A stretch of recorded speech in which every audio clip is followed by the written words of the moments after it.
মানুষ জন্মগ্রহণ করে, তার সাথে ভয়েরও জন্ম হয়। ছোটবেলা থেকেই আমাদের মনে কোনো না কোনো প্রকারের ভয় থেকেই যায়।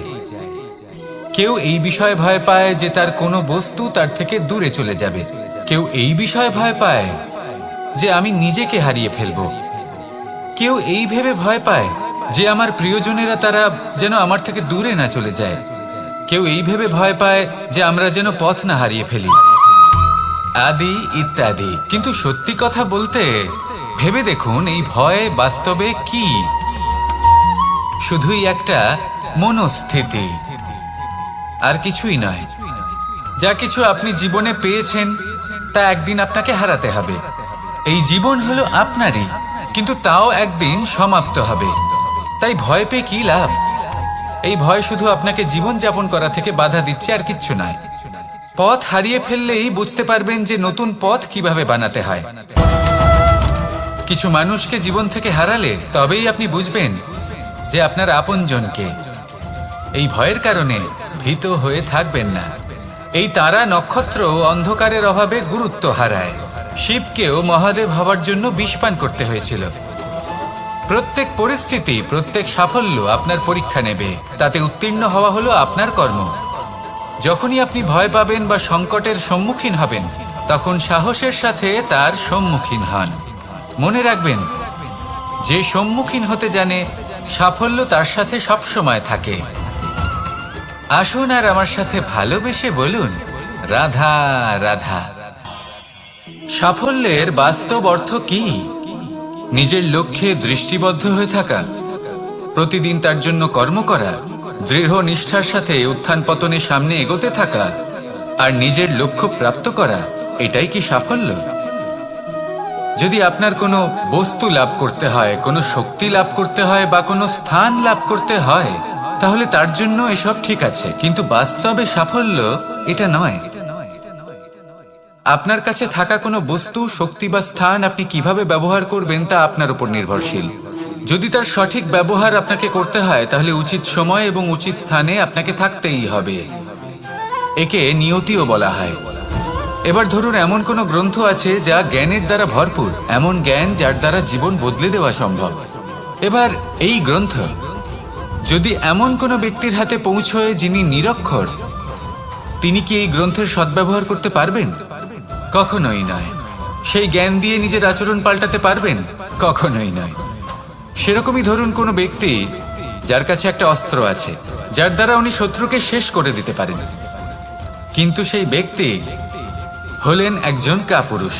তিনি কি শত্রুকে শেষ করতে পারবেন? তিনি কি জয়লাভ করতে পারবেন? কখনোই নয়। আপনার কাছে কি আছে তার থেকেও বেশি গুরুত্বপূর্ণ আপনি তা দিয়ে কি করবেন। উচিত ব্যক্তির সাথে উচিত সময় উচিত স্থানে থাকা বেশি গুরুত্বপূর্ণ। নিজের গুণের সাথে, নিজের শক্তির সাথে, নিজের জ্ঞানের সাথে উচিত সময় উচিত স্থানে অন্যের যন্ত্রণাকে দূর করা, অন্যের জীবনকে আরো সুন্দর করে তোলা, এটাই হলো সাফল্য। তাহলে সাফল্যের বাস্তব অর্থ বুঝুন, অর্থাৎ নিজেকে আরো প্রসন্ন রাখুন। আর আমার সাথে ভালোবেসে বলুন, রাধা রাধা।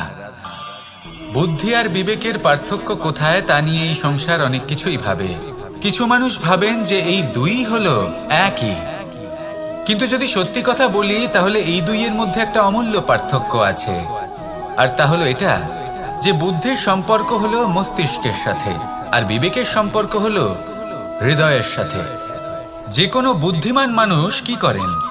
নিজের মতন করে এই সংসারকে বদলে ফেলতে চেষ্টা করেন। একজন বিবেকশীল মানুষ কি করেন? নিজের অন্তরকে, নিজের মনকে বদলে ফেলতে চেষ্টা করেন। কারণ মানুষের সংসার এই মনের মধ্যেই বসবাস করে। তাই নিজের বুদ্ধির ব্যবহার অবশ্যই করুন, কিন্তু তাতে বিবেকের লাগামটা অবশ্যই শক্ত হাতে ধরবেন। আসুন আমার সাথে ভালোবেসে বলুন, রাধা রাধা। মানুষের মধ্যে একটা বিচিত্র প্রবৃত্তি থাকে, অন্য সকলের বিষয়ে, তাদের জীবনের বিষয়ে, তাদের ব্যক্তিত্বের বিষয়ে, তাদের ভবিষ্যতের বিষয়ে অনুমান করা। এটা হলো অনুচিত। কারোর অতীতকালকে দেখে লোকে ভবিষ্যৎ বলে দিতে পারেন। বর্তমানকে দেখে ভবিষ্যতের বিষয়ে অনুমান করে ফেলেন। উদাহরণ দিতে হলে বলবো, কোনো দাসকে দেখুন, ওকে দেখে লোকে বলে যে ওর ভবিষ্যৎ সেটাই হতে পারে, অনুমান করে ফেলেন।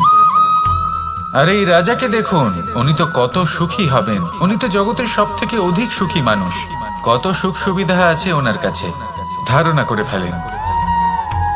তবে সত্য তো এটাই যে কারোর ব্যক্তিত্বের বিষয়ে, তাদের ভবিষ্যতের বিষয়ে আপনি পূর্ণ সত্য কখনোই বলতে পারবেন না, শুধু অনুমান করতে পারবেন। আর এই অনুমান করে সত্যি কোনো লাভ হয় না, কারণ এই কাল সেটা হলো অত্যন্ত শক্তিশালী। কালো থেকে কালোতর কয়লাকেও হিরেতে পরিণত করতে পারে, অনেক বড় বড় রাজাকেও বিদূষক বানিয়ে ফেলতে পারে এক মুহূর্তেই। তাহলে আপনি অনুমান করে কি লাভ? কি পেলেন অনুমান করে? সেই জন্য কারোর বিষয়ে কোনো অনুমান করবেন না, তার ভবিষ্যতের বিষয়ে অনুমান করতে যাবেন না, কারোর বিষয়ে কোনো ধারণা করে নেবেন না। কিছু করতে হলে ভালোবাসুন, সবার মধ্যে ভালোবাসা ছড়ান, সবার মধ্যে ধন্যাত্মক ভাব ছড়ান। এই মন প্রসন্ন হয়ে বলবে রাধা রাধা। কথায় আছে সংসারে নাকি সকল রোগের ওষুধ আছে। যদি আপনি নিজের শরীরকে ভালোবাসেন তাহলে ব্যায়াম করুন, যদি নিজের নিঃশ্বাস প্রশ্বাসকে ভালোবাসেন তাহলে প্রাণায়াম করুন, যদি আপনি নিজের আত্মাকে ভালোবাসেন তাহলে ধ্যান করুন। কিন্তু যদি আপনি নিজের জীবনকে, পরমাত্মাকে ভালোবাসেন তাহলে সকলকে ভালোবাসতে থাকুন। এই ভালোবাসা অত্যন্ত গুরুত্বপূর্ণ এবং আবশ্যক। ভালোবাসার থেকে ভালো না কোনো ওষুধ আছে, না আছে কোনো আসন, এর থেকে ভালো না কোনো ব্যায়াম আছে আর না কোনো প্রাণায়াম। এই ভালোবাসা বড় বড় সমস্যারও সমাধান করতে পারে, ভালোবাসা বড় বড় বিপদকে আপনার থেকে দূর করতে পারে। এই ভালোবাসাই আপনাকে জীবনে বাঁচতে শেখায়, কারণ ভালোবাসাই হলো জীবনের আসল সত্য। তাহলে আসুন আর আমার সাথে ভালোবেসে বলুন রাধা রাধা। জীবনে সাফল্য লাভ করতে হলে মানুষকে উচিত পথে চলতে হবে, কিন্তু তার থেকেও বেশি গুরুত্বপূর্ণ হলো এটা বোঝা যে সেই পথে চলতে চলতে কখন আমাদের দাঁড়াতে হবে আর কখন আমাদের চলতে হবে। এই শিক্ষা অত্যন্ত গুরুত্বপূর্ণ। এবার দেখুন, ছোট্ট একটা কথা রয়েছে, ওকে আটকিও না, যেতে দাও। এই বাক্যের অর্থ কি? অর্থ যে কাউকে আটকিও না, যে এগোতে চাইছে তাকে এগোতে দাও, তার পথে বাধা সৃষ্টি করো না।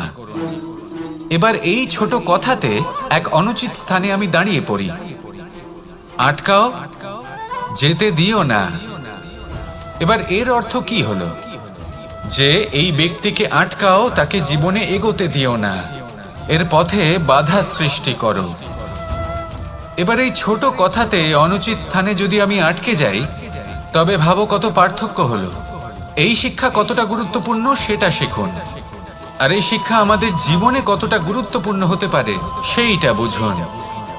বুঝে যান, শিখে যান জীবনে কখন সামনে এগোতে হবে আর কখন থামতে হবে। মন প্রসন্ন হয়ে বলবে রাধা রাধা। এই সংসারে আমরা প্রকাশ কোথা থেকে পাই? এর উত্তর বড়ই সরল। ভোরে যখন সূর্যোদয় হয় তখন প্রকাশের কিরণ আমাদের ঘরে এসে পৌঁছয়, এইভাবেই আমরা প্রকাশ লাভ করি। এবার এই প্রকাশের আলোতেই আমরা সারাদিনের কাজ সম্পন্ন করি। সন্ধে হয়ে যায়, সূর্যাস্ত হয়ে যায়, আর আমাদের ঘর যাতে অন্ধকার না হয় তার জন্য আমরা একটা প্রদীপ প্রজ্বলিত করি। এটাই ঘটে আমাদের জীবনেও। এবার প্রবাহমান আয়ুর সাথে আমরা আমাদের অন্তরে যদি একটা প্রদীপ প্রজ্বলিত করে নিই, তাহলে বিষয়টাই অন্যরকম হবে। এবার আপনি বলবেন, কোন প্রকাশের কথা বলছি যে আমাদের অন্তরে জাগ্রত করা সম্ভব? আমাদের আত্মার মাঝে প্রেমের প্রকাশ জাগ্রত করার কথা বলছি। কারণ আমাদের এই জীবন এও হলো দিনের আলোর মতো। আজ প্রকাশ আছে, কিন্তু কোনোদিন অবশ্যই অস্ত হবে। কিন্তু অস্ত হবার আগে যদি আমরা আমাদের আত্মার মাঝে প্রেমের এই প্রকাশ উজ্জ্বলিত করে নিই, তাহলে আমাদের সন্ধ্যাকালও আমরা আনন্দে এবং প্রেমে যাপন করব। তাহলে আসুন আর আমার সাথে ভালোবেসে বলুন রাধা রাধা। এই সংসারে এমন কিছু মানুষ আছেন যাদেরকে আপনার ভালো লাগে, তারা আপনার প্রিয়। আমরা চাই ওনারা আমাদের কাছে থাকুন, আমরা ওনাদের কাছে থাকি। এবার সেই ক্ষেত্রে আমরা তাদের ভালো ভালো উপহার দেওয়ার চেষ্টা করি, কারণ ওনারা হলেন আমাদের প্রিয়। আর তার বদলে আমরা আশা করে থাকি যে ওনারা আমাদের একটু সম্মান করবেন। এবার এই মানুষজন যারা আমাদের প্রিয়, এদের আমরা একটা উপহার দিই। সোনা দিয়ে থাকি, আভূষণ দিয়ে থাকি, হিরে মুক্ত দিয়ে থাকি। কিন্তু যদি ভেবে দেখি, এই সবকিছুরই একটা মূল্য আছে। ভেবে দেখুন, আপনি কি তাদের এমন কোনো উপহার দিতে পারেন যা কিনা অমূল্য? তা এরকম উপহার কি হতে পারে? ঠিক বলেছেন আপনি, প্রেম। এই প্রেমই হলো অমূল্য, কারণ মন থেকে এর উৎপত্তি হয়। না চেয়ে পাওয়া যায় আর না ছিনিয়ে নেওয়া যায় এই ভালোবাসা। ঠিক এইরকমই হয় এই সম্মান। যদি সম্মান করো তাহলে মন থেকে এবং ভালোবেসে করো, ভয় পেয়ে নয়। মনে রাখবেন, যে মাথা ভয়ের দ্বারা নত হয়, বিরোধিতাও প্রথমে সেই করে থাকে। যে মাথা ভালোবেসে নত হয়, তা আপনার জন্য বলিদানও দিতে পারে। এই সংসারের সব থেকে বড় উপহার, সব থেকে বড় বরদান এই প্রেম এবং সম্মান। তাকে সম্মান করুন আর আমার সাথে ভালোবেসে বলুন, রাধা রাধা। সমস্ত মানুষের জীবন কিছুটা সমান হয়। মানুষ জন্মগ্রহণ করে, তারপর চলতে শেখে, জীবনে এগিয়ে চলে, বার্ধক্য লাভ করে, তারপর সমাপ্ত হয়ে যায়। কিন্তু সেই ব্যক্তিরা কারা যারা প্রকৃত অর্থে মনুষ্য জীবন যাপন করেন? এনারা হলেন সেই ব্যক্তি যারা পড়ে গেলেও আবার উঠে দাঁড়ানোর চেষ্টা করেন, নিজের ভেঙে পড়া অস্তিত্বকে আগলে নিয়ে আবার একটা আকার দেওয়ার চেষ্টা করেন, ভগ্ন আশাকে আবার একটা নতুন দিশা দেন। অসফল হওয়ার পরেও থামেন না, আবার এগোতে থাকেন। অসফল হওয়ার পরে যদি আপনি থেমে যান, তাহলে সাফল্য আপনার সামনে অপেক্ষা করে, কিন্তু আপনি তা দেখতে পান না। তাই জীবনের সংঘর্ষে অংশগ্রহণ করতে শিখুন। জীবনের সংঘর্ষ থেকে পালাবেন না। আসুন আমার সাথে ভালোবেসে বলুন, রাধা রাধা। পরিস্থিতি কখনো এটা ভালো থাকে, আবার কখনো মন্দ হয়ে যায়। কখনো এই পরিস্থিতি আমাদের পক্ষে থাকে, আর কখনো এই পরিস্থিতি অনুযায়ী আমাদের চলতে হয়। কোনো বিকল্প থাকে না। কিন্তু যখনই এই পরিস্থিতি খারাপ হয়ে যায়, তখন কি করা উচিত সেই প্রশ্ন মনে জেগে ওঠে। পরিস্থিতি যখন প্রতিকূল হয়, তখন আমরা কিছু হারালে তা হারিয়ে ফেলি, ঠিক আছে, কিন্তু যা বাকি আছে সেটা আমরা আগলে রাখতে পারি। পরিস্থিতিকে সামলে রাখার চেষ্টা আমরা অবশ্যই করতে পারি, শুধু সেটুকুই আমাদের হাতে রয়েছে। কিন্তু এর থেকেও বড় সমস্যা আছে, অহংকার। কখন প্রবেশ করে আমরা জানতেও পারি না। এই অহংকার আপনাকে বুঝতেও দেবে না যে আপনি সত্যি কিছু হারিয়েছেন। আপনার কিছুই যাবে আসবে না। দেখতে গেলে আকাশের সূর্য নিজের প্রকাশ হারিয়ে ফেলে যখন অন্ধকার ঘনিয়ে আসে। তাহলে আমরা কে হই? ওনার সামনে তো কিছুই নই। এই অহংকার আমাদের দমন করতেই হবে। এটা বিশ্বাস করতে হবে যে এই সমগ্র সৃষ্টিতে আমরা শুধুমাত্র একটা কণা, তার থেকে বেশি আর কিছুই নয়। বিশ্বাস করতে হবে যে আমরা ততটাও বড় নই যে কখনোই কিছুই হারাবো না। এবার যেদিন এই জ্ঞান আপনি আত্মস্থ করে নিজের আচরণ পাল্টাবেন, মনে রাখবেন সেই দিনই অহংকারকে দমন করতে আপনি পথে অগ্রসর হয়ে পড়েছেন। এই অহংকারকে দমন করুন আর আমার সাথে ভালোবেসে বলুন, রাধা রাধা। বনস্পতি ফলনের জন্য আমাদের কিসের প্রয়োজন পড়ে? একটু ধরিত্রীর, একটু পরিশ্রমের, আর একটা বীজের।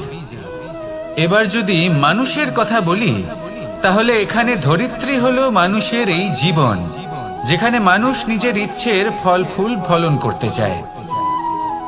পরিশ্রম হলো আমাদের কর্ম, আর বীজ হলো আমাদের নির্বাচন। আমাদের বেছে নিতে হবে যে আমরা কি বপন করব, আম নাকি ফণি মনসা। এর মধ্যে আমরা কি পেতে চাই? রসালো ফলের ফলন চাই নাকি কাঁটার ফলন চাই তা আমাদের উপর নির্ভরশীল। কিন্তু একটা কথা ঠিক, লক্ষ্য যেমনই হোক না কেন, জীবন যেমনই হোক না কেন, যদি আপনি লক্ষ্যের দিকে এগোতে থাকেন তাহলে কর্মের সাথে খামখেয়ালি আচরণ করতে পারবেন না। যদি আপনি এমন করেন তাহলে এটা আপনাকে একটা অনুচিত লক্ষ্যে পৌঁছে দেবে, সেটা কিন্তু নিশ্চিত। সবসময় এটা মনে রাখবেন, কর্মের সাথে খামখেয়ালি হবেন অর্থাৎ কর্মফলও আপনার সাথে খামখেয়ালি হবে। তাহলে নিষ্ঠার সাথে কর্ম করতে থাকুন আর নিজের লক্ষ্যকে প্রাপ্ত করুন। আর আমার সাথে ভালোবেসে বলুন, রাধা রাধা। জীবনে এমন কিছু কাজ রয়েছে যা আমাদের কখনোই করা উচিত নয়, যেমন আশা করা। যদি আপনি আশা করেন আর আপনার আশা পূর্ণ না হয়, আপনি খুবই কষ্ট পাবেন। এবার আপনি যদি প্রতীক্ষা করেন, করতেই থাকেন, আর সেই ব্যক্তি যদি না আসে তাহলেও খুব কষ্ট পাবেন। আর হলো তুলনা। আপনি যদি তুলনা করতে যান তাহলে এটাই ভাববেন যে হয় আমি বা অন্য কোনো ব্যক্তি, এই দুজনের মধ্যে কোনো এক ব্যক্তি নিকৃষ্ট। আর এই ভাবনাটাই হলো অনুচিত। যদি আমরা কথা বলি সেই সব বিষয়ে যা আমাদের করা উচিত, যেমন পরীক্ষা। এই পরীক্ষা সবসময় আমাদের আরো সফল করে তোলে, আরো শ্রেষ্ঠ করে তোলে, আরো উৎকৃষ্ট করে তোলে। আসন্ন মহাসংগ্রামের জন্য আমাদের প্রস্তুত করে তোলে এই পরীক্ষা। তাই এই পরীক্ষার থেকে কখনোই পালাবেন না, এর সম্মুখীন হন। আর হলো কর্ম। কর্ম করা কখনোই বন্ধ করবেন না। তুলনা করার বদলে কর্ম করুন, প্রতীক্ষা করার বদলে কর্ম করুন, আর আশা করার বদলে কর্মই করুন। জীবন সফল হয়ে যাবে। দেখুন, সবার শেষে সত্যি বলতে এই কর্ম আর এই পরীক্ষা, এই দুই আমাদের জীবনকে সুখী করে তুলতে পারে। আসুন আর আমার সাথে ভালোবেসে বলুন, রাধা রাধা। এই জীবন কিভাবে বদলানো সম্ভব? কিছু মানুষ বলেন যে নিরন্তর কাজ করলে, পুরুষার্থ পালন করলে এই জীবন বদলে ফেলা সম্ভব। আজ আমি আপনাকে বোঝাবো যে এক মুহূর্ত, সময় আর সিদ্ধান্ত কতটা গুরুত্বপূর্ণ হয়। এক মুহূর্তই যথেষ্ট। একটা মুহূর্ত এত শক্তিশালী হতে পারে যে তা আপনার সমগ্র জীবন পাল্টে দিতে পারে। এমন এক সময় ছিল শ্রীরামের কাছে, যখন ওনাকে সিদ্ধান্ত নিতে হয় যে উনি নিজের পিতার আদেশ পালন করতে বনবাসে যাবেন নাকি যাবেন না। উনি সেই আদেশ পালন করেছিলেন, তারপর সময় অনুসারে উপযুক্ত সিদ্ধান্ত নিলেন। আর আজ সকলের মনে বসবাস করেন শ্রীরাম। আর অন্যদিকে আছে রাবণ। ওনার কাছে একটা সময় ছিল, একটা সুযোগ ছিল নিজের প্রারব্ধকে শুভ করে তোলার। উনি ভুল করলেন আর মৃত্যু লাভ করলেন।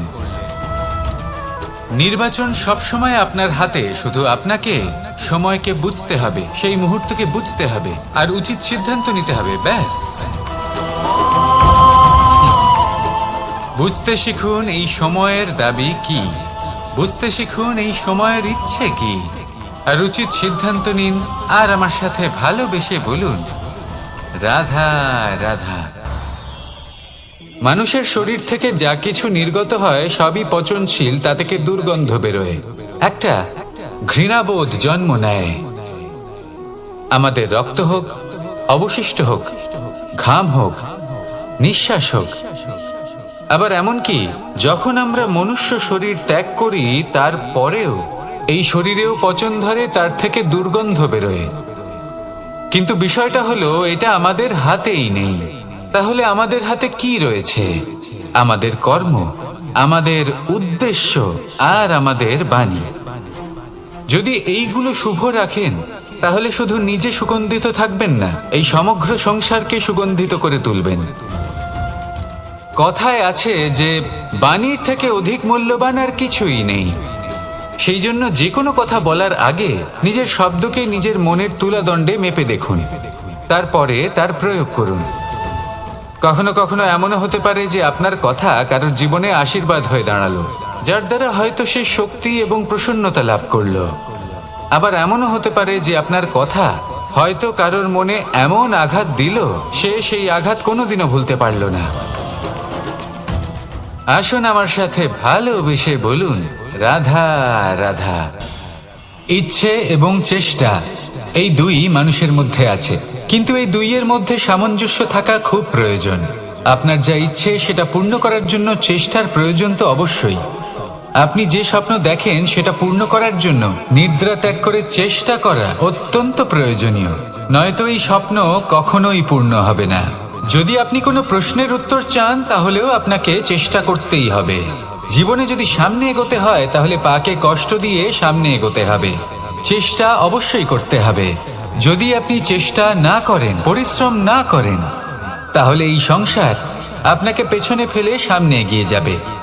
নিজের ইচ্ছেগুলিকে মন থেকে বাস্তবে আনুন আর চেষ্টার দ্বারা তাকে সার্থক করুন।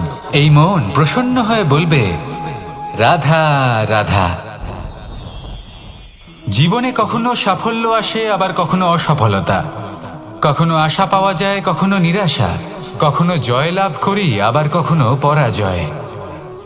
এর পেছনের কারণটা জানা অত্যন্ত প্রয়োজনীয়। যদি আমি পরাজয়ের কথা বলি, যখনই আমরা পরাজয় লাভ করি আমরা ভাবতে থাকি যে এমন কেন হলো। আমাদের শত্রু কি বেশি শক্তিশালী ছিল, নাকি আমাদের নীতিতে কোনো খামতি ছিল? এই সমস্ত কারণের পেছনে খুব বড় একটা কারণ থাকে, আর সেই কারণ আমাদের অন্তরে সুপ্ত থাকে। ধরে নিন একটা পথ, তাতে আপনি চলছেন, সেই পথ কাঁটায় পরিপূর্ণ, কিন্তু আপনি পাদুকা পরে রয়েছেন আর আপনি হেঁটে সামনে এগিয়ে যান। এবার এমন একটা পথ এলো যা পুষ্পে ঢাকা, আর আপনি পাদুকা পরে রয়েছেন, কিন্তু আপনার পাদুকাতে একটা পাথর আটকে গেল। তখন দু পা হাঁটাও খুব কঠিন হয়ে পড়ে। এই সংসারের যে কোনো শক্তি আপনাকে পরাস্ত করার পূর্বে আপনি জানেন কে আপনাকে পরাস্ত করতে পারে? আপনার অন্তরের দুর্বলতা, আপনার অন্তরের সেই সুপ্ত শত্রু। আর সেই জন্য ইতিবাচক মনোভাব গুরুত্বপূর্ণ হয়ে পড়ে। ভালো মানুষদের সাথে থাকুন, সৎসঙ্গে থাকুন, বন্ধুত্ব করুন, ভালোবাসুন। এই ভালোবাসা এত শক্তিশালী এক অস্ত্র যাকে ব্রহ্মাস্ত্র পরাস্ত করতে পারে না। এই সমস্যারূপী পাথর কিছুই নয়। আসুন আমার সাথে ভালোবেসে বলুন, রাধা রাধা। এই জীবন আসলে কি? আমরা কারা? আমাদের অস্তিত্ব আসলে কি? পঞ্চতত্ত্ব দ্বারা নির্মিত আমাদের এই শরীর, আর এর মধ্যে পরমাত্মার একটি অংশ আত্মারূপে বসবাস করে। আর যখন এই জীবন সমাপ্ত হবে তখন আমাদের আবার এই পঞ্চতত্ত্বের মধ্যে বিলীন হয়ে যেতে হবে। এটাই সত্য। এবার অনেক মানুষ আছেন এমন অনেক চেষ্টা করতে থাকেন এমন কর্ম করার যাতে এই সংসার তাদের চিরস্মরণীয় করে রাখবে। কিন্তু এই জীবন আসলে কি? সেই সময় যখন আমরা নিঃশ্বাস নিই, আমাদের হৃদস্পন্দন হয়, আমরা যে মুহূর্তগুলো যাপন করি, এবার এই মুহূর্তগুলিতে আমরা কি করব সেটা অত্যন্ত গুরুত্বপূর্ণ। আমরা কি অহংকার করব নাকি পরোপকার করব? এই সৃষ্টিকে বেঁধে রাখার চেষ্টা করব নাকি নিজেকে উন্নত করে তোলার চেষ্টা করব? এটাই শিক্ষা যে বল হোক বা কায়া, এর প্রতি আমাদের না অহংকার করা উচিত আর না মোহ। শুধু প্রত্যেকটা মুহূর্ত প্রেমময় হয়ে বাঁচুন আর ভালোবেসে বলুন, রাধা রাধা। এই সংসারের সব থেকে বড় শক্তি আসলে কি? দৈহিক শক্তি, ভৌতিক শক্তি, রাজনৈতিক শক্তি, স্বর্ণের শক্তি, বিদ্যার শক্তি নাকি মায়ার শক্তি, ভক্তির শক্তি নাকি নিরাশক্তির শক্তি? এই সংসারের সব থেকে বড় শক্তি হলো হাসি মুখের। যদি আপনি এবং আমি এমন কোনো সময় হাসতে পারি যেখানে মুখে হাসি আসা প্রায় অসম্ভব, তাহলে বিশ্বাস করুন এই সংসারে কেউ আপনাকে ভাঙতে পারবে না। এটা কিছুটা সেই রেশমের কীটের মতো, যে চারিদিক থেকে নিজেকে ঢেকে রাখে একটা খোলসের মধ্যে থাকে কিন্তু জীবিত থাকে। এই হাসি মুখ এটা শুধুমাত্র একটা আবেগ নয়, এটা সংসারের যে কোনো অভাব দূর করে। অভাব আশার, অভাব বিশ্বাসের। এই হাসি আপনার অন্তরে আশার আলো জাগ্রত করে আর এই সংসারের হতাশা দূর করে দেয়। তাই কঠিন থেকে কঠিনতর পরিস্থিতিতেও মুখে হাসি বজায় রাখুন। এই শক্তি আপনার থেকে কেউ কাটতে পারবে না। আর যদি আপনার কাছে এই শক্তি থাকে তাহলে অন্য কোনো শক্তি আপনাকে বাধা দিতে পারবে না। তাহলে হাসুন আর আমার সাথে ভালোবেসে বলুন, রাধা রাধা। যজ্ঞের আগুনকে শুভ বলে মনে করা হয়, আর সেখানেই চিতার আগুনকে অশুভ মনে করা হয়। এমনটা কেন হয়? এখানে বিষয়টা হলো লক্ষ্য, বিচার এবং সঙ্গের। যখন আমরা যজ্ঞ করি তখন আমাদের লক্ষ্য কি হয়? পরিবেশকে আরো পবিত্র করে তোলা, ইতিবাচক করে তোলা। আমাদের লক্ষ্য শুভ হয়। তারপরে আসে বিচার। এই পরিস্থিতিতে সেই বিচার হলো অগ্নি। স্ফুলিঙ্গ থেকে তীব্র আকার ধারণ করে সমস্ত কাঠকে পুড়িয়ে দেয় এবং সুগন্ধ ছড়িয়ে দেয়। অর্থাৎ যদি আপনার লক্ষ্য শুভ হয় তাহলে তার নিজেই শুভ বিচারধারাকে আমন্ত্রণ জানায়। এই শুভ বিচার তখনই আসবে যখন আপনার সংকল্প শুভ হবে। অন্যদিকে হলো চিতার আগুন। এর লক্ষ্য কি? একটা দেহকে পরধামে পৌঁছে দেওয়া। সবার শেষে সবকিছু আপনার উপরে নির্ভরশীল যে আপনি কোনটা চয়ন করতে চান। আপনার লক্ষ্য যদি শুভ হয় তাহলে আপনার বিচার এবং সঙ্গতি আর তার পরিণাম সবই শুভ হবে। আসুন আর আমার সাথে ভালোবেসে বলুন, রাধা রাধা।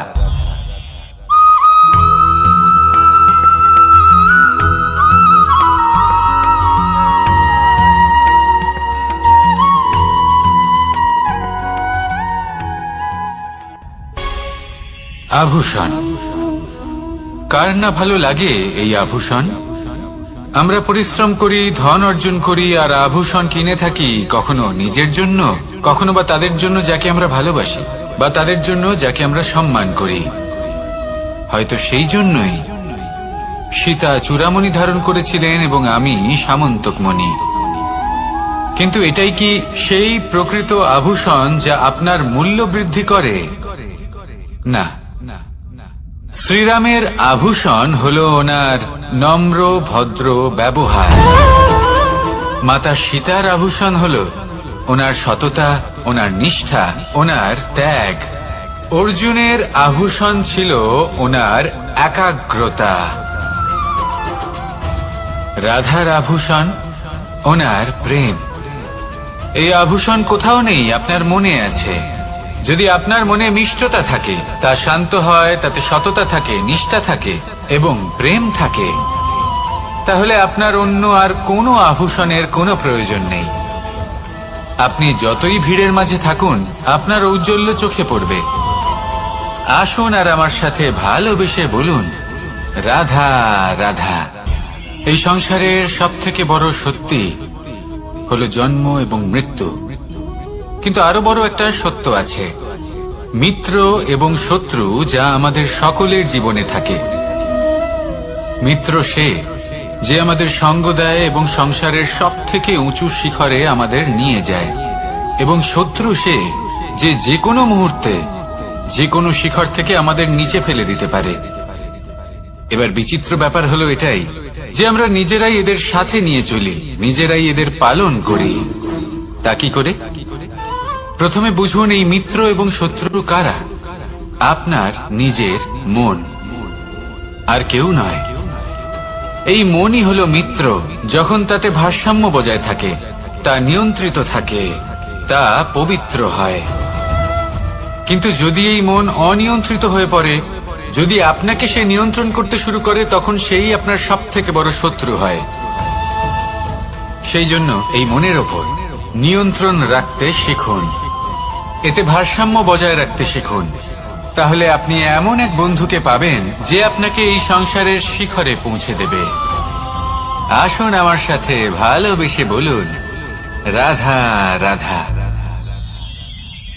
ঈশ্বর আসলে কে? সংসারের বেশিরভাগ মানুষের কাছে ঈশ্বর হলেন এই সংসারের রচয়িতা, পালনকর্তা। কারোর কাছে উনি জ্ঞাতা, কারোর কাছে উনি হলেন আস্থার প্রতীক, আবার কারোর জন্য শুধুমাত্র অন্ধ বিশ্বাস। কিন্তু এই ঈশ্বর কি কোনো শরীর, নাকি একটা বোধ, নাকি শুধুই শ্রদ্ধা? ঈশ্বর হলেন তিনি যিনি হলেন আপনার ইষ্ট। সেই জন্যই তো গুরু, মাতা, পিতা এনাদেরও ঈশ্বরই বলা হয়েছে। যাদেরকে আমরা ঈশ্বর বলে মনে করি, যারা আমাদের ইষ্ট, তারা আমাদের একটি পথ দেখান, একটি দিকে চালিত করেন। সেই পথে চলে আপনি শুভ কর্ম করতে পারেন। আর যখন কোনো ব্যক্তি তার ঈশ্বরের আদেশ পালন করেন, তখন সে নিজে থেকেই শুভ পথে অগ্রসর হয়ে যান। বেশ কয়েকজন মানুষ ঈশ্বরের উপর আস্থা রাখেন এবং ভাবেন যে অনুচিত কোনো কাজ করা উচিত নয়, ঈশ্বর দেখছেন। ওনারা ভয় পান যে কোনো অনুচিত কর্ম করলে কে জানে তার পরিণাম কি হবে। এমন অনেক ব্যক্তি রয়েছেন যারা ঈশ্বরকে বিশ্বাস করেন এবং জানেন যে ঈশ্বর তাদেরকে দেখছেন, তাই যে যে শুভ কর্ম ওনারা করেছেন তার ফল তারা অবশ্যই পাবেন। এবার আপনি ভয় পেয়ে ঈশ্বরকে বিশ্বাস করবেন নাকি বিশ্বাসের দ্বারা ঈশ্বরকে বিশ্বাস করবেন, সেই সিদ্ধান্ত আপনারই। কিন্তু হ্যাঁ, যদি আপনার মনে ঈশ্বরের জন্য কোনো স্থান থাকে, যদি আপনার কোনো ইষ্ট থাকেন, যদি আপনি কাউকে ঈশ্বর মনে করেন, যার প্রত্যেক আদেশ আপনি পালন করে থাকেন, তাহলে বলি ঈশ্বর কখনো আপনাকে অনুচিত পথে চালিত করবেন না। আসুন আমার সাথে ভালোবেসে বলুন, রাধা রাধা। এই সংসারে ভিন্ন ভিন্ন ধরনের গাছ আছে, অসংখ্য ধরনের প্রজাতি আছে। কিছু গাছ পাতা দিয়ে থাকে, কিছু ফুল, কিছু ফল। কেউ ছায়া প্রদান করে, কেউ শীতলতা প্রদান করে, কেউ নিজেকে খুব কষ্ট দিয়ে এই সংসারের বিকাশে সহায়ক হয়ে ওঠে। কিন্তু এই সবার মধ্যে একটা বিষয় কিন্তু সমান, এরা প্রত্যেকেই পাতা ছাড়া, ফুল ছাড়া, ফল ছাড়া জীবিত থাকতেই পারে, কিন্তু কোনো বৃক্ষই শিকড় ছাড়া বেঁচে থাকতেই পারে না। এটাই হলো রাধার।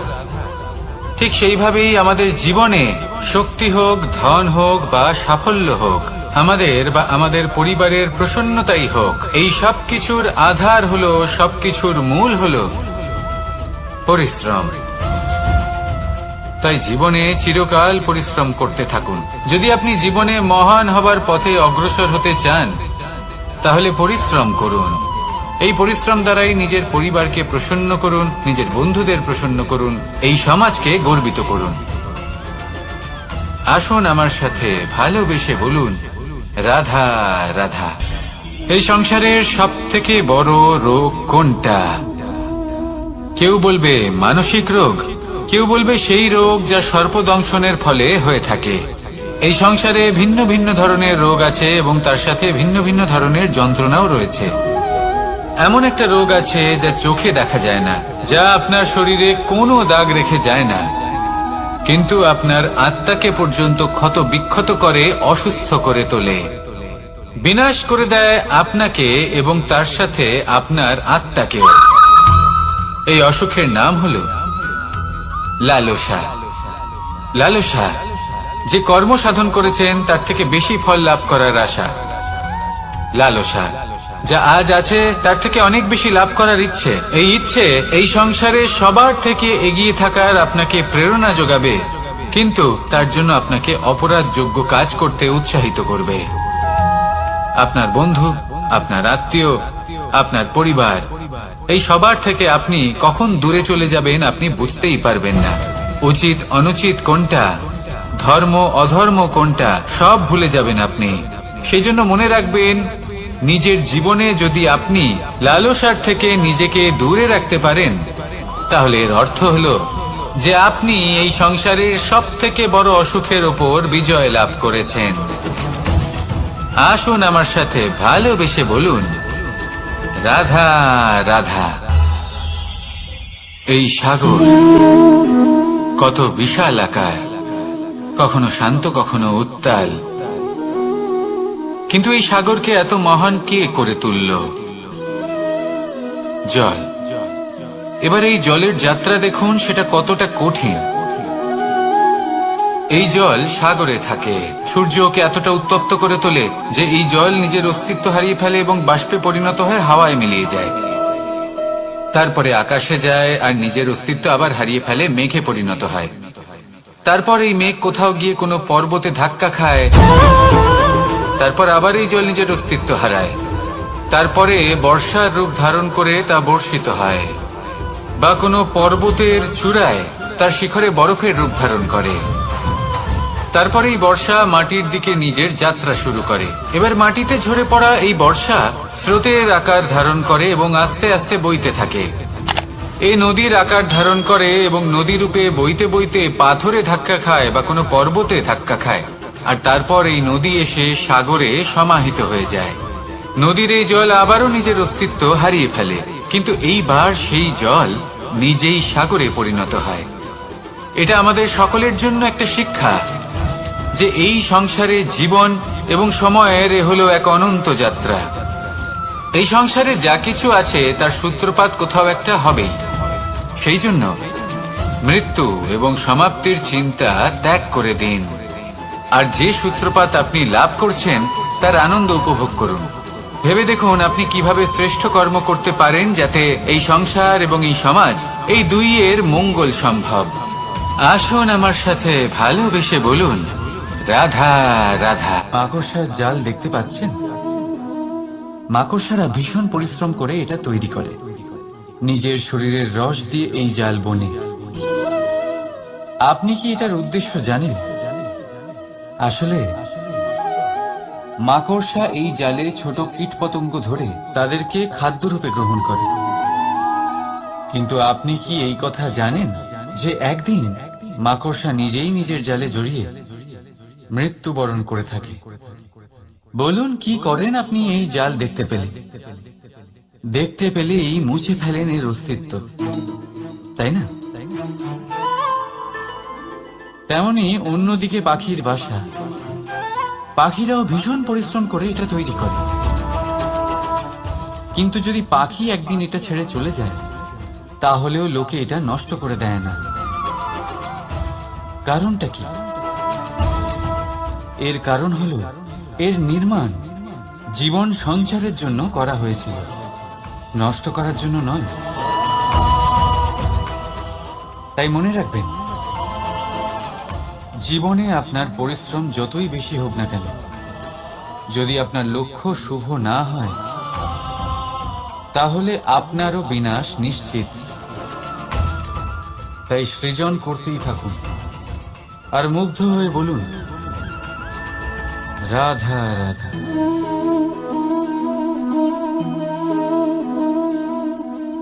আপনার কি মনে হয় আমি কি করছি? আপনি বলবেন আমি প্রদীপ জ্বালাচ্ছি। সঠিক, কিন্তু প্রশ্ন হচ্ছে যে আমি কি আপনাকে বলেছি যে একে প্রদীপ বলা হয়? না। এই প্রদীপ কি নিজেই নিজের পরিচয় আপনাকে দিয়েছে? না। তাহলে আপনি কি করে জানলেন যে একে প্রদীপ বলা হয়? উত্তর হচ্ছে, করবে যে লোকে আপনাকে প্রদীপ ভেবে ভালোবাসবে নাকি সাপ ভেবে ভীত হয়ে থাকবে। রাধা রাধা। সময় কত বিচিত্র হয়। সময় আমাদের পক্ষে থাকলে আমরা নিজেদের রাজা মনে করে নিই, আর সেই সময় যদি বিপক্ষে চলে যায় তাহলে নিঃস্ব হতে সময় লাগে না। তাই মানুষের একটা অভ্যেস আছে, খারাপ সময়ের জন্য কিছু সঞ্চয় করা। আত্মীয়, বন্ধু খারাপ সময় পাশ থেকে সরে যায়। যশ, মান প্রতিকূল সময় চিরস্থায়ী হয় না। তাই মানুষ মনে করে অর্থ সঞ্চয় করাই শ্রেয়। অর্থের কোনো হৃদয় নেই যা সময়ের সাথে পরিবর্তিত হবে। সংসার বলে সর্বদা অর্থ সঞ্চয় করতে থাকুন। খারাপ সময় অবশ্যই কাজে লাগবে, কিন্তু আমি বলবো শুভ কর্ম করতে থাকুন, আনন্দে থাকুন, নিজের ওপর আর ঈশ্বরের ওপরে বিশ্বাস রাখুন। খারাপ সময় কখনো আসবেই না। রাধা রাধা। প্রকৃতি মানুষকে এক বিশেষ শক্তি দিয়েছে, অন্য জীবের থেকে বেশি শক্তি দিয়েছে। স্মরণ শক্তি। এই শক্তি মানুষকে অন্য জীবের থেকে ভিন্ন করে, ইতিহাস রচনা করার প্রেরণা দেয়। জ্ঞানকে বংশানুক্রমে এগিয়েও নিয়ে যায়। আর যারা ভুলে যান, অধিকাংশ সময় তারা উপহাস আর দয়ার পাত্র হয়ে যান। কিন্তু এটাই কি প্রকৃত রূপে সত্য? না। এই স্মরণ শক্তি মানুষের বিকাশে সব থেকে বড় বাধা হয়ে দাঁড়ায়। তার মনকে দূষিত করে দেয়। খারাপ অভিজ্ঞতা, কারোর করা বিশ্বাসঘাতকতা, কারোর কটাক্ষ বেশিরভাগ মানুষই ভুলতে পারেন না। রাধা রাধা। মানুষ নিজের পরিবারের জন্য কত কিছুই না করে, দিন রাত পরিশ্রম করতে থাকে যাতে তার পরিবারের প্রয়োজন পূরণের জন্য অর্থ রোজগার করতে পারে। কিন্তু শুধু অর্থ রোজগার করাটাই কি যথেষ্ট? আপনি বলবেন, হ্যাঁ নিশ্চয়ই, অর্থ দিয়ে সব কিছু পাওয়া যায়, বিদ্যা পাওয়া যায়, বাড়ি পাওয়া যায়, ওষুধ পাওয়া যায়, আর কত কিছুই না পাওয়া যায়। এইসব একটা পর্যায় পর্যন্ত সঠিক, কিন্তু একটু মন দিয়ে ভেবে দেখুন, যখন কোনো শিশু অসুস্থ হয়ে পড়ে তখন সে ওই তিক্ত ওষুধ কেন খেয়ে নেয়? এই জন্য কারণ ওর পিতা সেই ওষুধ অর্থ দিয়ে কিনেছে? না, বরং এই জন্য কারণ তার পিতা যে তার সামনে দাঁড়িয়ে, তার উপরে তার বিশ্বাস আছে। বিশ্বাস আছে যে উনি তার কিচ্ছু হতে দেবেন না। এই বিশ্বাস, এই সংস্কার, এই শিক্ষা কখনো অর্থ দিয়ে পাওয়া যায় না। এটা পাওয়া যায় সেই সময় থেকে যা মাতা পিতা তাদের সন্তানের সাথে কাটিয়েছেন। তাই জীবনে অর্থ অবশ্যই উপার্জন করুন, কিন্তু নিজের পরিবারকেও সময় দিন, আনন্দ পাবে। রাধা রাধা। বিরোধিতা এমন এক শব্দ যা শুনে আমরা সবাই ভয় পেতে থাকি। যদি কেউ আমাদের বিরোধিতা করে তা আমাদের সহ্য হয় না। আমরাও কারোর বিরোধিতা করে কোনো শত্রুতা করতে চাই না। এই ধরনের ভাবনা আমাদের মনে আসতেই থাকে। কিন্তু বিরোধিতা, এই শব্দ আপনার শান্তির জন্য, আপনার সুখের জন্য কতটা গুরুত্বপূর্ণ তা আপনারা জানেন না। তাই যদি কাল এসে কেউ আপনার বিরোধিতা করে, তখন সবার আগে নিজেকে যাচাই করুন। আপনি কি ভুল করেছেন? আপনার দোষ কি? নিজের মধ্যে কি ত্রুটি আছে সেটা বোঝার চেষ্টা করুন, নিজেকে সংশোধন করার চেষ্টা করুন, তারপর দেখুন বিরোধিতার এই আগুন আপনাকে স্বর্ণ থেকে কুন্দন বানিয়ে তুলবে। বলা হয় এই সংসারে খারাপ বেড়েই চলেছে, কিন্তু তার কারণ এ নয় যে খারাপ মানুষ বেড়ে চলেছে। তার কারণ হলো যে ভালো মানুষ, যাদের ভালো চিন্তা, ভালো বিচারধারা আছে, তারা খারাপের বিরোধিতা করতে পারে না। যদি আপনার সম্মুখে কোনো খারাপ কর্ম হয়, তাহলে তার বিরোধিতা করতে সংকোচ করবেন না, কারণ বিরোধিতার এই আগুন মন্দকে পিছুপা হতে অবশ্যই বাধ্য করে। রাধা রাধা। জীবনে আপনি এরকম মানুষও দেখবেন যারা এটা বলে, ভাবে, নিজেকেও বলে যে উনি সেই এমন ব্যক্তি যার মতো আমি হতে চাই। ঠিক আছে, কারোর থেকে প্রেরণা নেওয়াটা কোনো ভুল নয়, কিন্তু কখনো কখনো এই প্রেরণা গুরুত্বহীন হয়ে যায় আর আমরা শুরু করে দিই সেই ব্যক্তিকে নকল করতে। এখানেই থেমে যায় আমাদের উন্নতি। এবারে দেখুন, সংসারে শত কোটি রঙের ফুল আছে, কিন্তু তারা কখনো একে অপরকে নকল করে না। সময়কে ব্যবহার করুন নিজের অস্তিত্ব নির্মাণ করার জন্য, কারণ কারোর ছায়া হওয়ার থেকে ভালো আপনি কারোর জন্য প্রেরণা হয়ে উঠুন।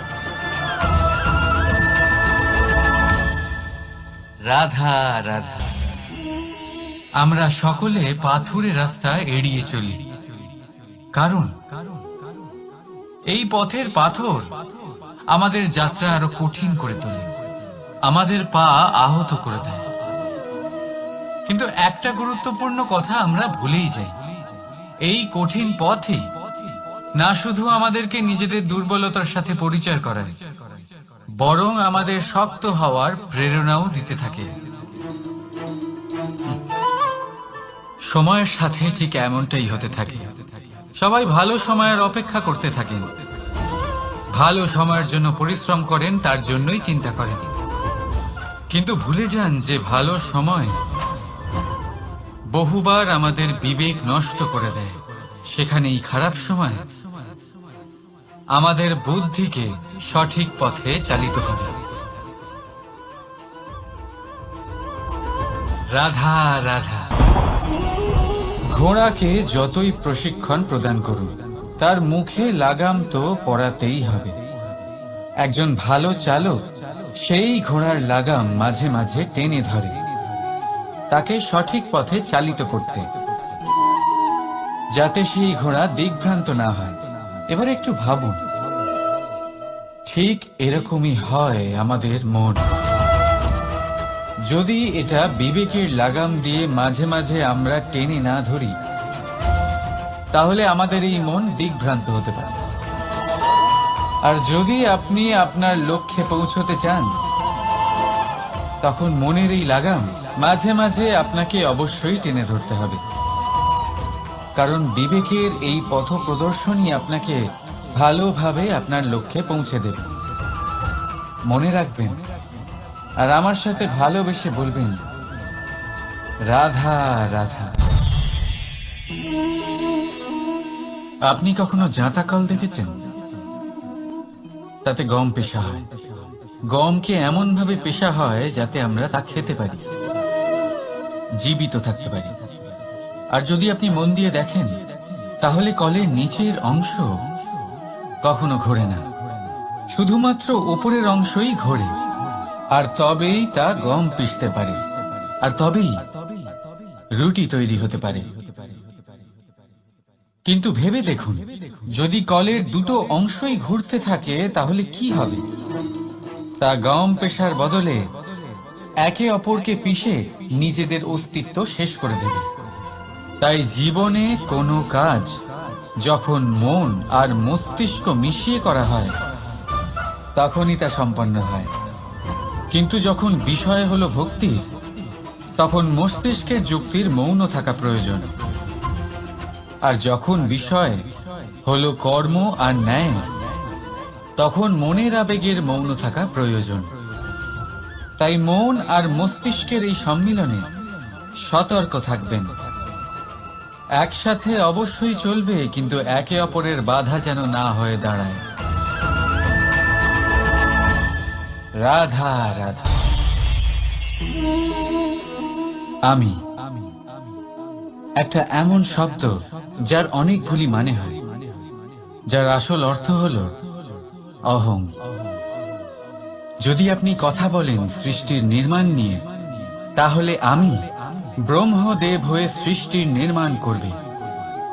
যদি আপনি কথা বলেন প্রলয়ের, তাহলে সেই আমি মহাদেব হয়ে বিনাশ করবে।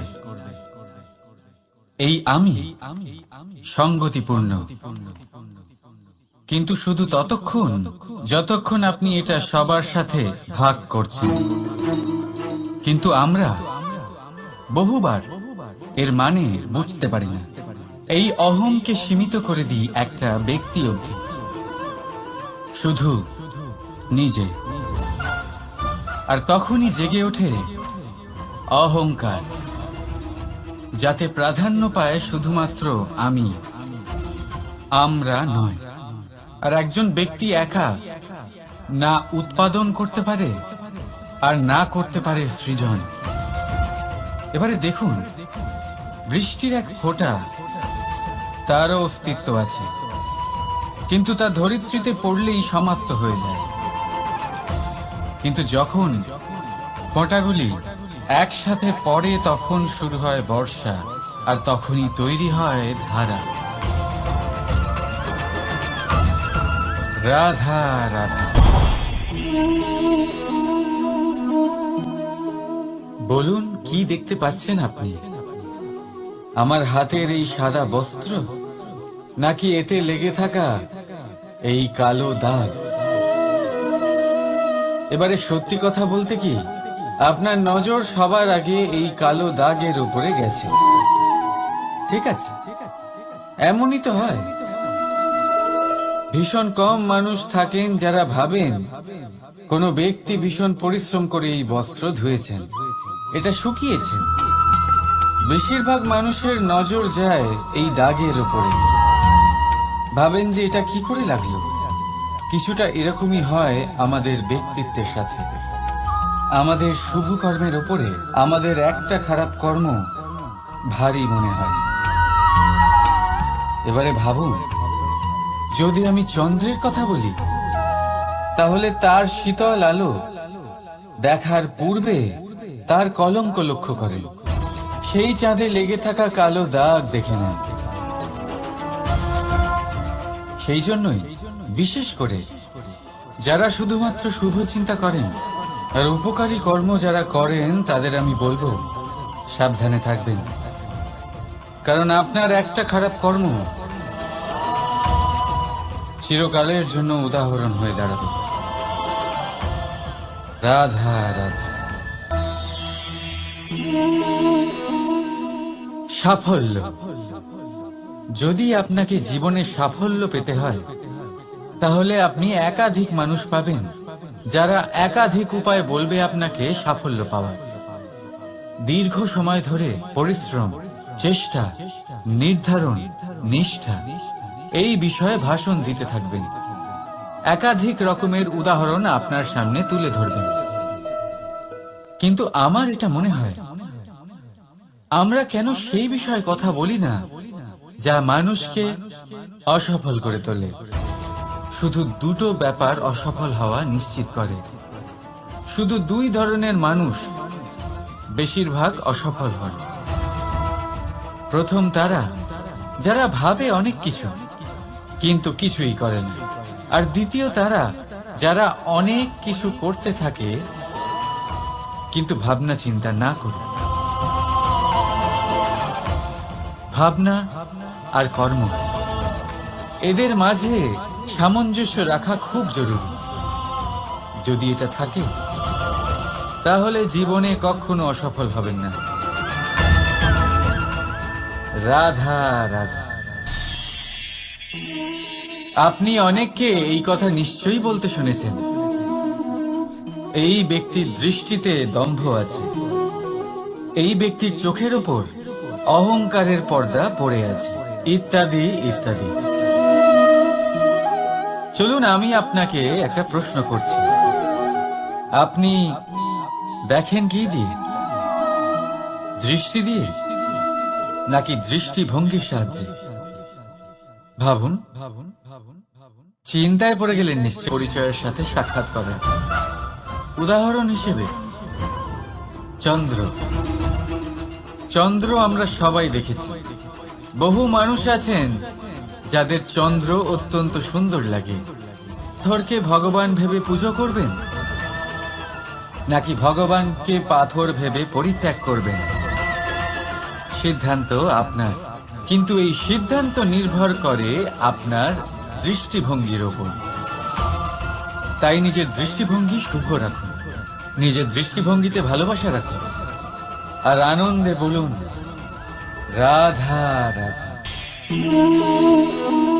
বড় বড় রাজমহলে বড় বড় ইমারতের চূড়া কত সুন্দর হয়,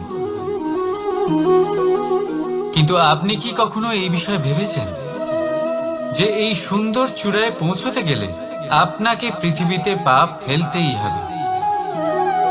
সেই সুন্দর চূড়ায় পৌঁছে দীপ্তি পাওয়ার জন্য আপনাকে একটা কঠিন পথ অবলম্বন করতেই হবে। যদি আপনি কোনো কঠিন পথে না গিয়ে এই পৃথিবীর সাহায্য ছাড়াই শুধু উচ্চতার দিকে অগ্রসর হতে থাকেন, তাহলে সর্বদা অসফল হবেন। সেই জন্য নিজের স্বপ্ন পূরণের এই যাত্রাতে নিজের পথ কখনোই হারাবেন না, নিজের পথ থেকে সরবেন না। যদি এমন করেন তাহলে তো আপনার স্বপ্ন পূরণ হবেই না, তার সাথে আপনি নিজের পথও হারাবেন। রাধা রাধা। কৌতুক অর্থাৎ হাসি, এটা জীবনে কতটা গুরুত্বপূর্ণ। আমরা সর্বদাই হাসতে চাই, আমরা সর্বদা অন্যের মুখে এই হাসি দেখতে চাই। কিন্তু এই কৌতুক অনেক প্রকারের হয়। আর এই কৌতুকের ভিত্তি কি, সেটাও খুব গুরুত্বপূর্ণ। কৌতুক কেবল তখনই পাবেন যখন তা শুদ্ধ মন থেকে আসবে। কৌতুক তখনই পাবেন যখন তা শান্ত আর অপমানিত ব্যক্তির মন তিক্ত হয়ে থাকে। তাই মনে রাখবেন যে এই কৌতুক যেন কৌতুকই থাকে, তা উপহাস বা কটাক্ষ না হয়ে যায়। রাধা রাধা। মানুষ, এই শব্দের সূচনা হয় মন থেকে।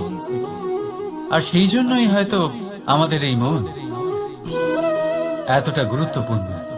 এবারে দেখুন না, আমাদের মনই সবকিছু চালনা করে।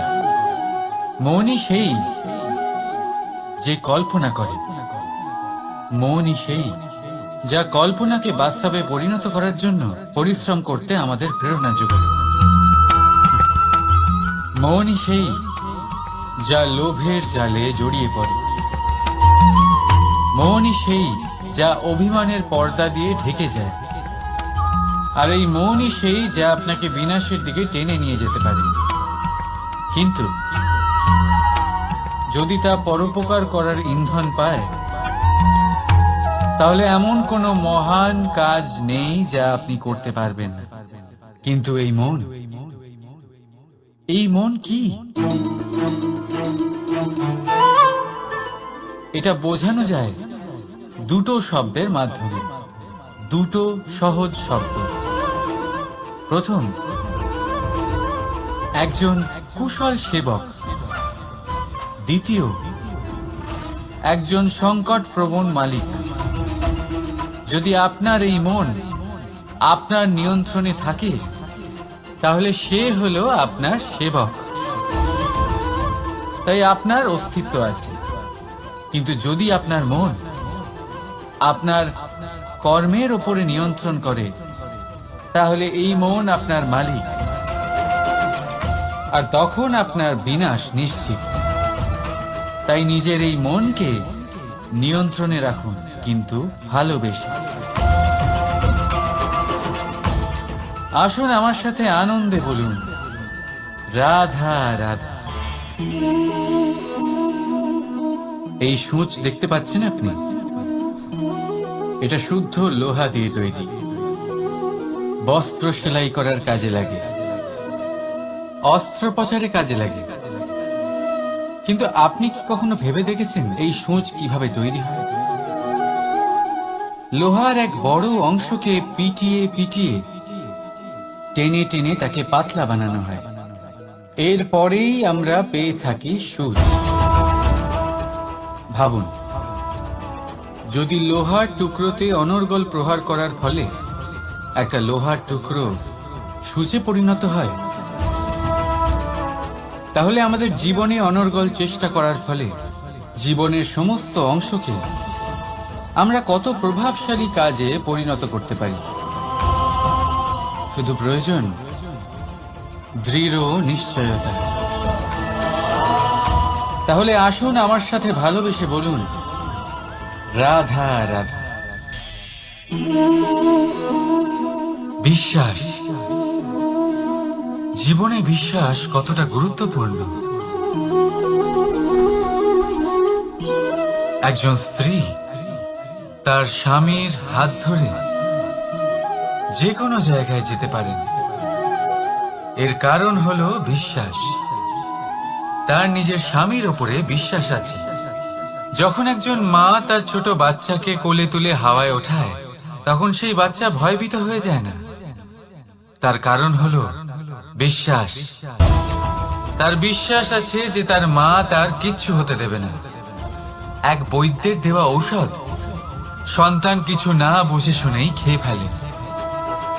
সেই বৈদ্যের জ্ঞানের বিষয়ে তার কোনো ধারণাই থাকে না, শুধু নিজের পিতার উপরে বিশ্বাস আছে যে তার পিতা তাকে খারাপ কিছুই দেবে না।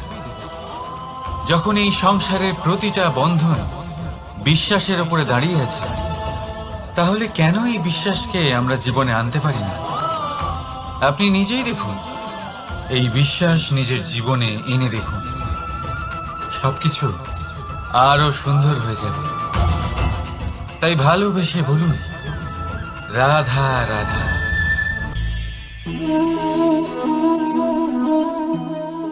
অহংকার, এই শব্দটা সবাই শুনেছেন। বহু মানুষকে আপনি এটা বলতে শুনেছেন যে ওই ব্যক্তির অহংকার আছে, ওই মানুষটির ক্ষমতার অহংকার আছে, ওই ব্যক্তির নিজের রূপ নিয়ে অহংকার আছে, ওই ব্যক্তির নিজের অর্থের অহংকার আছে, ইত্যাদি ইত্যাদি। কিন্তু এই অহংকার, এর অস্তিত্ব হয় কি করে? এবারে একবার এই হাতটা দেখুন। যদি এই হাতের 5 আঙ্গুল উঠে দাঁড়ায়, আশীর্বাদ। আর যদি এই হাতের 5টা আঙ্গুল একসাথে মুঠো হয়ে যায়, শক্তি। সংকটের বিরুদ্ধে ঢাল। কিন্তু এই একটা আঙ্গুল সংকটের কারণ হয়ে দাঁড়াতে পারে। এই একটা আঙ্গুল শত্রুকে আহ্বান জানায়। এবার অহংকার বলে এই শব্দটাই দেখে নিন। আমাদের থেকে আলাদা হয়ে গেলে হয় অহং। অহং অর্থাৎ ব্যক্তির মনে হয় যে সে আপনদের থেকে, নিজের বন্ধুদের এবং সঙ্গীদের থেকে, নিজের পরিবারের থেকে অনেক উপরে, অনেক শ্রেষ্ঠতর সে। কিন্তু মনে রাখবেন, এই অহংকার কোনো ব্যক্তির অস্তিত্বের বিনাশের প্রথম ধাপ। তাই ঝেড়ে ফেলে দিন এই অহংকারকে, আর বিশ্বাস করুন আমাদের ওপর, কারণ তখনই আপনি শান্তি পাবেন। আর সেই শান্তির সাথেই বলে উঠবেন, রাধা রাধা।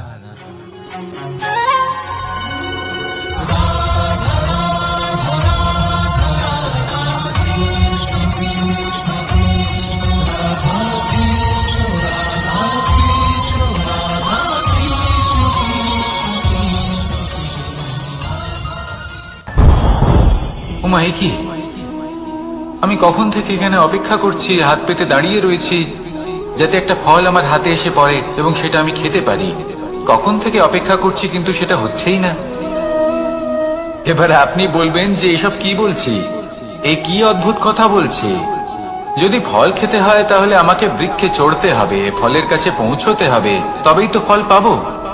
এবারে এটা অত্যন্ত সহজ ব্যাপার, কিন্তু এই বিষয়টা আপনি নিজের জীবনের প্রসঙ্গে ভেবে দেখুন।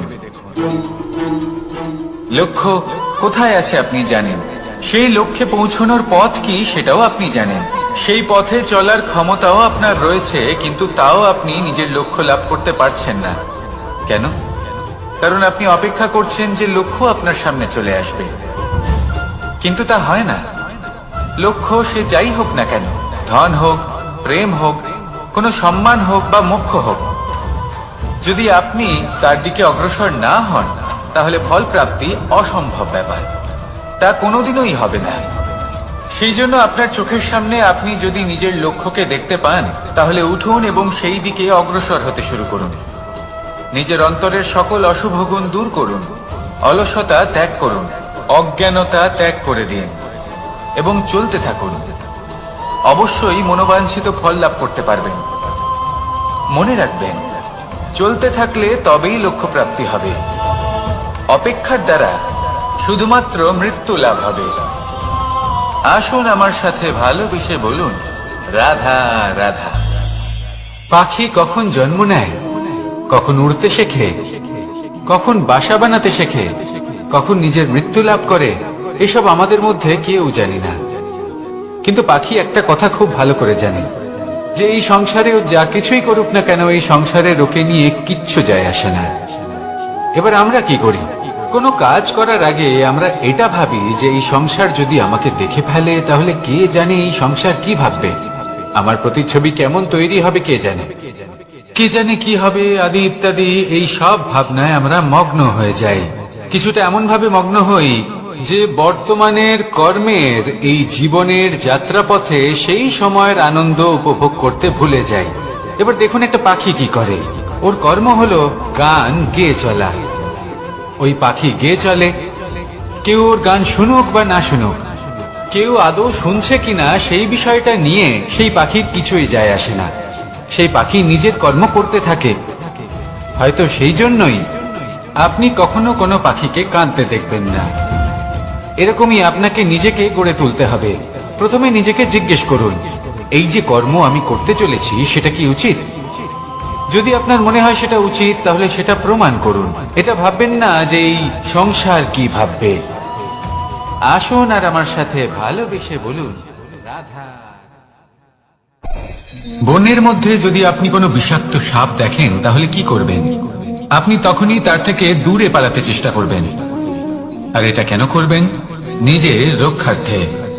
এই কথা আমি নয় মেনে নিলাম, কিন্তু নিজের জীবনে এটা করেন না কেন? আপনি যেখানেই যান, যে স্থানেই যান না কেন, প্রত্যেক সময় প্রত্যেক মুহূর্তে এমন বিষাক্ত সাপ আপনি অবশ্যই খুঁজে পাবেন। আর সেই সাপ নয় যাদের আপনি বনে খুঁজে পাবেন, এরা হলো সেই সাপ যা আপনাকে পাপ করতে বাধ্য করবে। আপনার অন্তরের বাসনা, ক্রোধ, অহংকার, লোভ, ঈর্ষা এদের বৃদ্ধি ঘটাবে।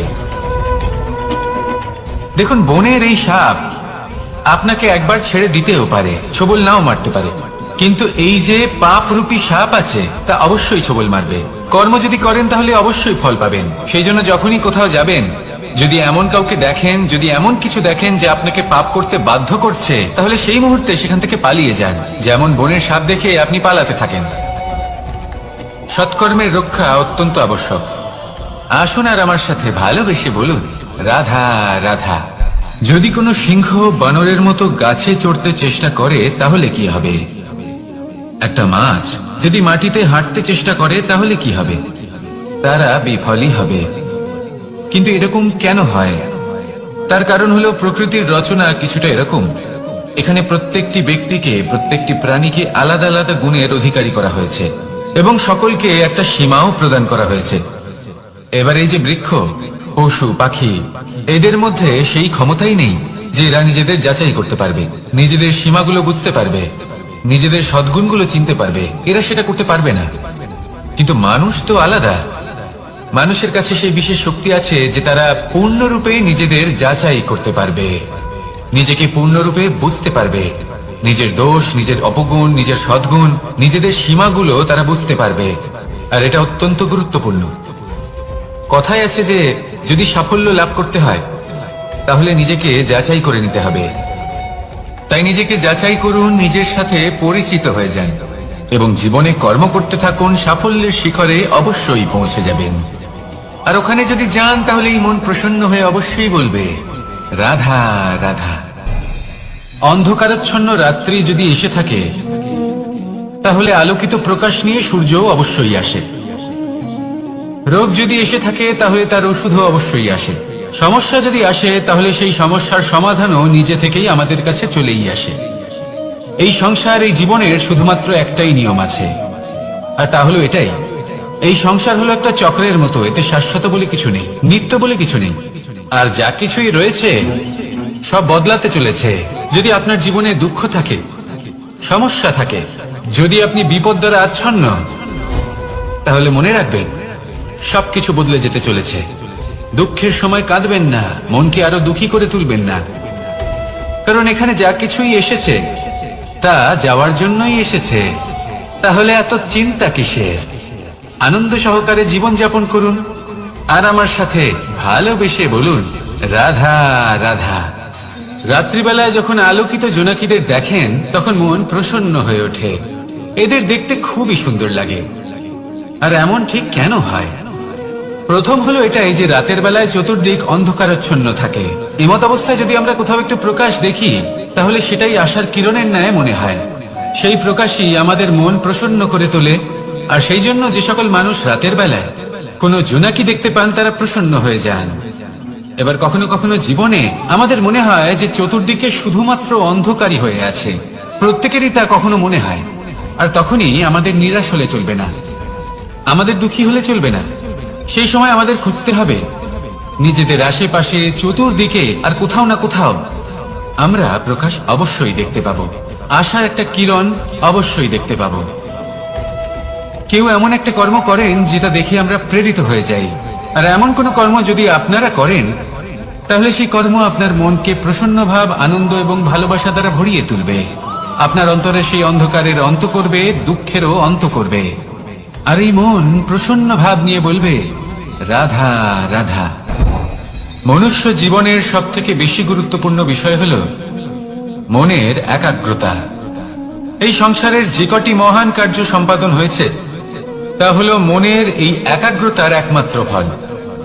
আপনি অবশ্যই দেখে থাকবেন অনেক ছোট বড় নদী যা বয়ে চলে তাদের সামনে একটা বাঁধ নির্মাণ করা হয় সেই সব নদীর জল সঞ্চয় করতে। বাঁধ হয়ে গেলে প্রয়োজন মতো বা মনের ইচ্ছে মতো তাকে ব্যবহার করা সম্ভব। এবার এটাই আমাদের মনের সাথেও সম্ভব। আমাদের মনের একাগ্রতা আজকের দিনে দাঁড়িয়ে বিভিন্ন ধরনের বিকার, ক্রীড়া এবং ভোগের মধ্যে ভাগ হয়ে গেছে। একে একত্রিত করতে হবে, একটা বাঁধ নির্মাণ করতে হবে, কর্মের বাঁধ। আপনাকে শুধু এটাই করতে হবে, যেটা উচিত কর্ম সেটাই করুন, যেটা অনুচিত কর্ম সেটা করা থেকে নিজেকে বিরত রাখুন। ব্যাস, এই কাজটাই আপনি করতে থাকুন, মনের মধ্যে একাগ্রতার বাঁধ নির্মাণ করুন। আর একবার যদি তা নির্মাণ হয়ে যায় তাহলে যখন চাইবেন, যেখানে চাইবেন, যতটা চাইবেন একাগ্রতা প্রয়োগ করতে পারবেন। আর একবার যদি আপনি এটা শিখে যান তাহলে এই সংসারকে বদলে ফেলার মতো কাজ আপনি করতে পারবেন, সমাজকে শোধরাবার মতো কাজ করতে পারবেন। তাহলে এই মনকে একাগ্র করুন আর আমার সাথে ভালোবেসে বলুন, রাধা রাধা।